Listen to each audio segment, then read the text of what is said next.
ಈಗ ಬೆಂಗಳೂರು ಸಮೀಪದಲ್ಲಿ ಮಾಗಡಿ ರಸ್ತೆಯಲ್ಲಿ ಎರಡು ಕ್ವಾರಿಲಿ ಕುಸಿತ ಆಗಿದೆ ಅಂತೇಳಿ ವರದಿ ಬಂದಿದೆ. ಸುಮಾರು 6 ರಿಂದ 7 ಜನಕ್ಕೆ ಮಣ್ಣಲ್ಲಿ ಮಣ್ಣು ಕುಸಿತಾಗಿ ಸತ್ತಿದ್ದಾರೆ ಅಂಥೇಳಿ ಮಾಹಿತಿ ಬಂದಿದೆ. 2 ಬಾಡಿ ಸಿಕ್ಕಿದೆ ಅಂತ ವರದಿ ಕೂಡ ಕೊಟ್ಟಿದ್ದಾರೆ. ಮಿಕ್ಕಿದ ಎಂಟೈರ್ ಟೀಮ್ ಎಲ್ಲ ಈಗಾಗಲೇ ನಮ್ಮ ಪೊಲೀಸ್ ಅಧಿಕಾರಿಗಳು, ಮೈಸನ್ ಜಿಯಾಲಜಿ, ನಮ್ಮ DC ಎಲ್ಲ ಕೂಡ ಸ್ಥಳಕ್ಕೆ ಧಾವಿಸಿದ್ದಾರೆ. ಬ್ಲಾಸ್ಟಿಂಗ್ ಏನು ಆಗಿಲ್ಲ ಅಂತ ವಿಚಾರ ತಿಳಿಸಿದ್ರು. ಸೊ ನಾನು ಈಗ ಮಧ್ಯಾಹ್ನದೊಳಗಡೆ ಅಫಿಷಿಯಲ್ ಆಗಿ ರಿಪೋರ್ಟ್ನ ತರಿಸ್ಕೊಳ್ತಾ ಇದ್ದೀನಿ.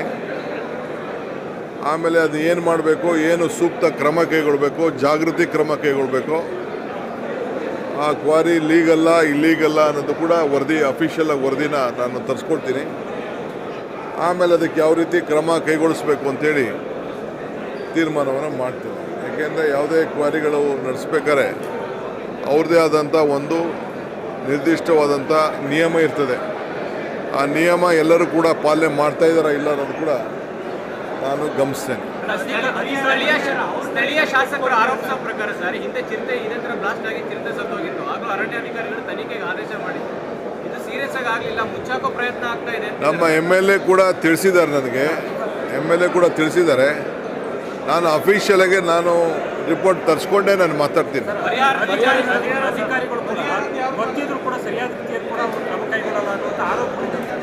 ನಾನು ತಿಳಿಸ್ತೀನಿ. ನೋಡಪ್ಪ, ಎಷ್ಟು ಜನ ಸತ್ತಿದ್ದಾರೆ, ಏನಾಗಿದೆ, ಫಸ್ಟು ಮಾಹಿತಿ ಬರಲಿ.